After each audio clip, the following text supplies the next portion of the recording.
Welcome back. In this video, we're going to talk about dispatchers in coroutines. The dispatcher object is a class provided by Kotlin that gives access to different execution threads and is often used with coroutines to specify which thread a task should be run on. There are three main dispatchers in Android. Dispatchers.main, which is a coroutine dispatcher that is confined to the main thread operating with UI objects. This dispatcher can be used either directly or via the main scoop factory. The dispatchers.main is used to run a task on the UI thread and is useful for updating the UI from a coroutine. The second type of dispatcher is default, which is used to run tasks on a default worker thread. The third type is dispatcher.io. The coroutine dispatcher is designed for offloading block I/O tasks to a shared pool of threads and networking operations. Additional threads in this pool are created and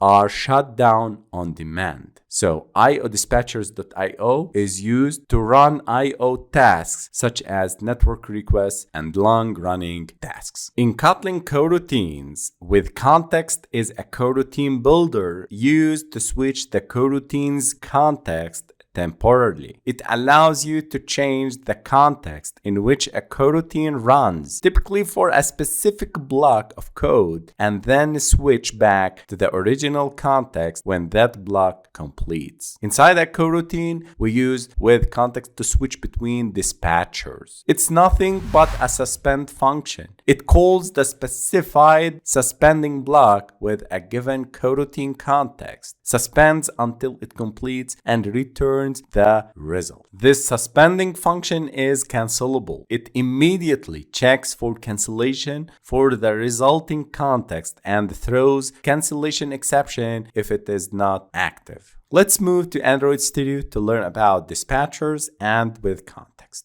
I'll start with main scoop and I'll switch it to dispatcher.main. So we have main, IO, and default. This is the main scoop. I'll create another scoop, background scoop, which is the IO, equals to coroutine scoop, dispatchers.io. So we have two scoops, the main scoop and the background scoop variables. Here, I'll start with running the main scoop coroutine. I'll start with log.v, this is the message, and here using the coroutine context. I'm getting the coroutine context, and this is accessible only from suspend function or a coroutine. I'll start with the main scoop dot launch, and inside launch, I'll move this logcat, put it to here. This is the main scoop. Now we're going to pause this main scoop coroutine and going to switch to IO dispatcher temporarily. So for example, I'll start with context, and here I need to specify the dispatchers.io. Create a log with the same message tagging using the coroutine context. Also, I'm going to print another message telling us that we are on the background thread.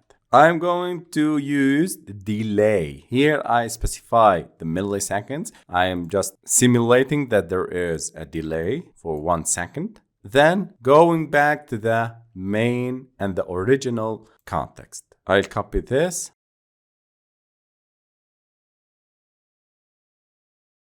So what we done here is creating and running the coroutine in the main scoop, then switching to IO dispatcher, displaying these messages, and then switching back to the main dispatcher. Let's run our application and open the logcat and search for taggy. Here we can see there are 4 messages. Using the dispatchers.main, so when we run the application, I'm using the dispatcher.main. Then I'm going, or the application use dispatchers.io, which is here, and we use the IO thread. I'm printing this message. Then I'm delaying for 1 second, and after 1 second, I switch to the main dispatcher, displaying the dispatcher.main. So this is how we control our coroutine and switch between dispatchers using the with context.